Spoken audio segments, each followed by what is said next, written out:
Number 6, speaking curses instead of blessings. Um, we've got it. We've got these words kind of twisted in a way.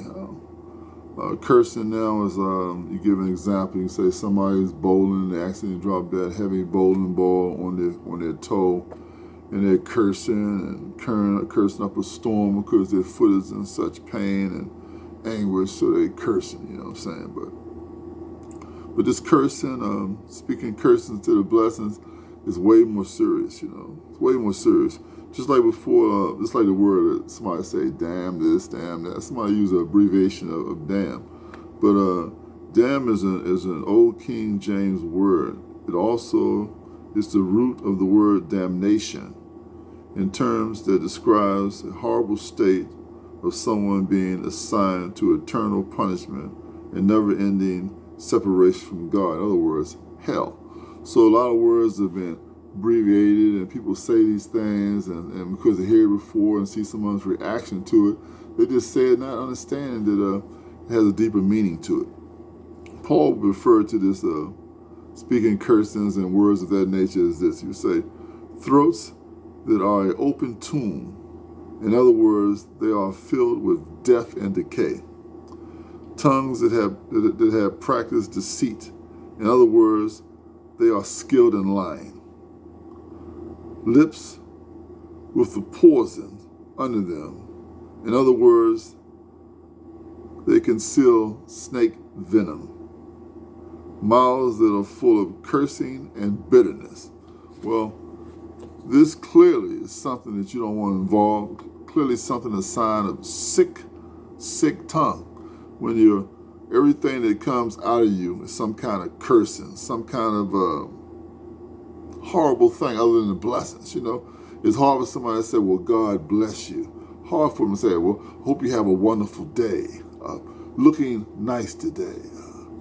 It's a beautiful weather today. I mean, something blessing. Speak blessings rather than cursing. All this profanity and this foul language and this abusive language is something that clearly is not a part of what God wants you to talk like. Clearly it's conversation of demonic terms and evilness, and we allow it to creep into the culture, and you hear people saying, you know, damn and cursing and saying, acting certain ways, and people are getting to laugh about those things.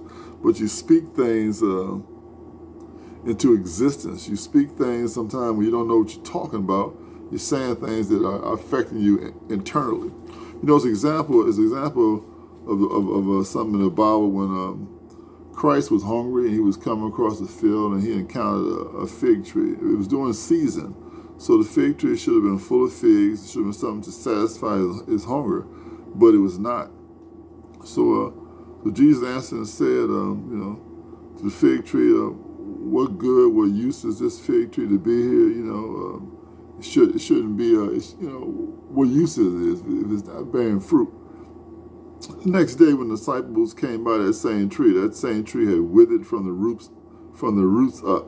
It had withered and then just died off and destroyed, because Jesus spoke into it something that it was not doing that it was supposed to do. It was supposed to be bearing good fruit, and it wasn't.